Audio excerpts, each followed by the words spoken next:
Na tarde de hoje eu trago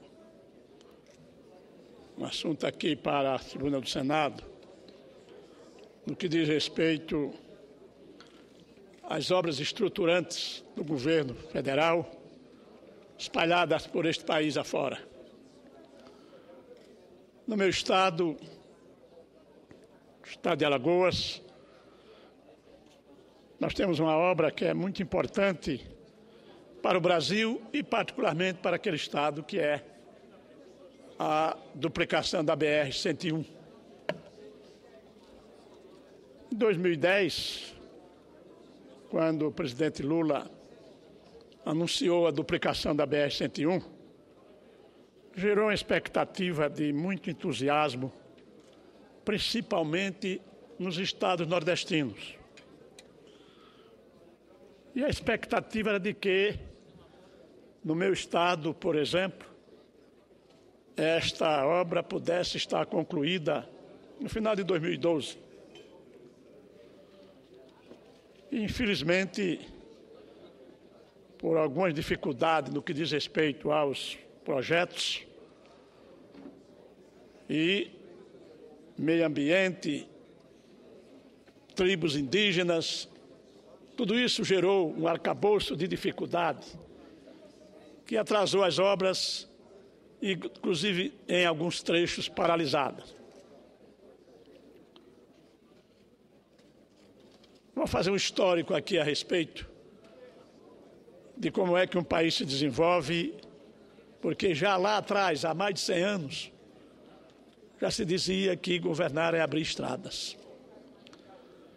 Na campanha à presidência do Estado de São Paulo, em 1920, portanto há quase 100 anos, Washington Luiz adotou um lema que até hoje é lembrado: governar é abrir estradas. Não recupero a frase e cabe o esclarecimento para fazer considerações sobre os méritos ou deméritos do governante Washington Luiz, seja como presidente do Estado de São Paulo, seja depois como presidente da República. Esse é um julgamento que cabe à história. Recupero a frase, senhor presidente, para destacar o fato inquestionável de que, até hoje, ela faz sentido em nosso país, dadas a insuficiência e a precariedade de nossas rodovias. Com um adendo, diga-se de passagem, extremamente importante, o de que esse abrir estradas, em nossos tempos, deve ser interpretado no sentido bem mais amplo do que o meramente literal. A abertura de novas estradas continua a se fazer necessária, evidentemente, para permitir a ligação com novos polos de geração ou atração de viagens, que o Brasil surgem a todo momento. Mas também devemos dar atenção permanente, senhoras e senhores senadores, a duas outras incumbências que se mostram essenciais. De um lado, a manutenção adequada das rodovias já existentes. De outro, a ampliação daquelas que já não suportam os volumes de tráfego e que são submetidas. Pois bem, fiz todo esse preâmbulo porque venho à tribuna hoje falar de uma rodovia que se enquadra nessa segunda situação, de inadiável necessidade de ampliação, o trecho da BR-101 que cruza o estado de Alagoas, unindo o estado de norte a sul, de Jacuípe ao São Francisco. A BR-101, com 248 quilômetros de extensão, impõe-se como um dos dois grandes eixos estruturadores do nosso desenvolvimento. O outro, é claro, é a BR-316, que percorre Alagoas no sentido leste-oeste, ao longo de 297 quilômetros. É exatamente nessa configuração, senhor presidente, a de elo principal no sentido norte-sul, que confere à BR-101 no meu estado uma série de funções. Ao longo da via estruturam-se diversas áreas urbanas, a exemplo de Teotônio Vilela, Novo Lindo, Messias, Flecheiras, São Miguel dos Campos, Junqueiro, São Sebastião, Porto Real de Colégio e outros municípios. A rodovia também dará acesso a todo o litoral alagoano, bem como aos municípios do interior, além de configurar-se como o principal meio de ligação de Alagoas com todos os estados da região Nordeste e com a região Sul e Sudeste. Enfim, senhoras e senhores senadores, o que se pode dizer é que a BR-101 representa, há muito tempo, a verdadeira coluna vertebral do nosso estado. Ocorre que, por assumir tal atribuição, ela passou a receber, com o correr dos anos, um fluxo de veículos cada vez maior, que finalmente chegou ao ponto de não ser suportado pela pista simples. Por isso, foi com muito entusiasmo que os alagoanos receberam em fevereiro de 2010 a notícia de que o trecho da BR-101 que cruza o estado seria finalmente duplicado. Mas que isso?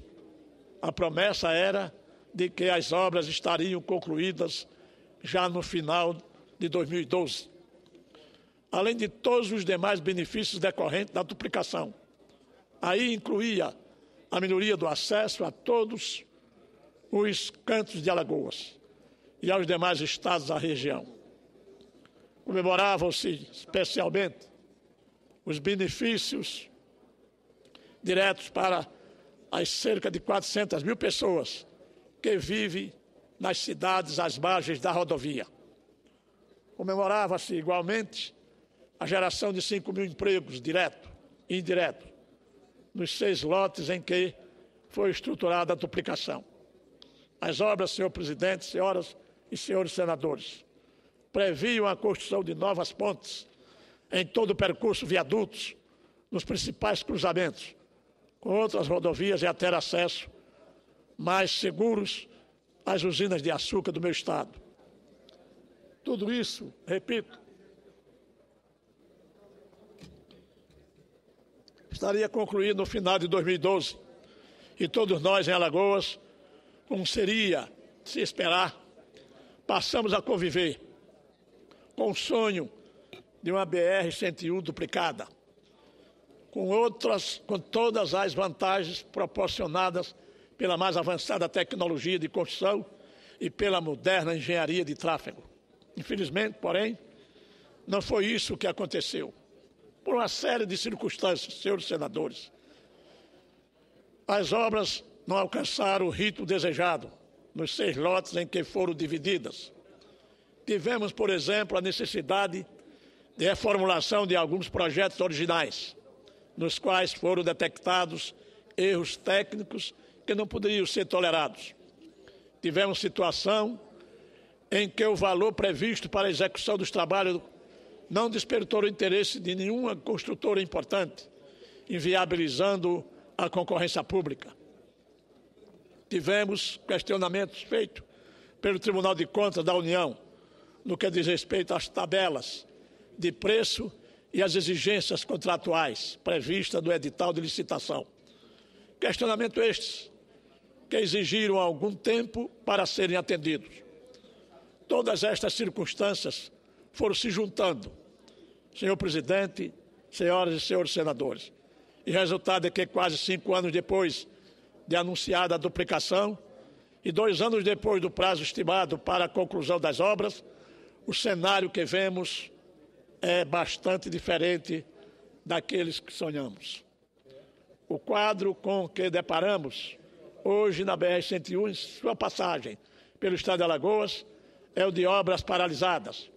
Mesmo nos trechos já construídos, observam-se problemas de drenagem e, consequentemente, buracos e até crateras. A sinalização é precária, submetendo a grandes riscos motoristas, igualmente precária a iluminação, facilitando a ação dos criminosos, moradores organizam protestos em que os dois sentidos da rodovia chegam a ser fechados. Em suma, senhoras e senhores senadores, o que temos é uma situação desoladora.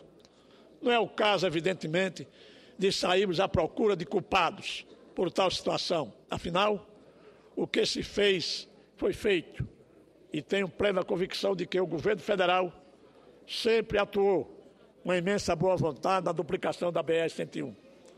Não obstante, a verdade é que alguma solução precisa ser encontrada com urgência para que as obras sejam concluídas no mais curto espaço de tempo possível, prazo possível, e o povo alagoano possa finalmente comemorar a realização deste que é hoje um dos seus mais acalentados sonhos. Pois bem, senhor presidente, na verdade, há uma dificuldade enorme para a conclusão das obras da BR-101 que cruza aquele estado. Sem dúvida nenhuma, e quando paralisa-se a obra, ou os trechos que foram contratados, por algum tempo, por alguma deficiência, por alguma dificuldade, ou por alguma coisa que possa ser encontrada pelos órgãos de fiscalização do governo, isso gera realmente um impacto diferenciado, um aumento de custos. Aí se perguntará, há superpreço na construção dessa rodovia? Não é bem assim. A proporção que para e que há uma nova reinício de atividade, é lógico que os custos passam a ser diferenciados. Por isso, eu daqui faço um apelo ao Ministério dos Transportes para que possam logo e imediatamente, com urgência, adotar as providências necessárias para reiniciar as atividades das obras nos trechos que ainda não foram iniciados. Consequentemente, dar condições de tráfego àqueles trechos que já estão concluídos e que, infelizmente, estão ainda em fase de interdição. Por essa razão, eu faço esse apelo ao Ministério dos Transportes e ao DENIT para adotar as providências o mais urgente possível, a fim de encontrarmos o caminho para a solução das obras que se encontram paralisadas no que diz respeito à obra da BR-101 no estado de Alagoas. Muito obrigado, presidente.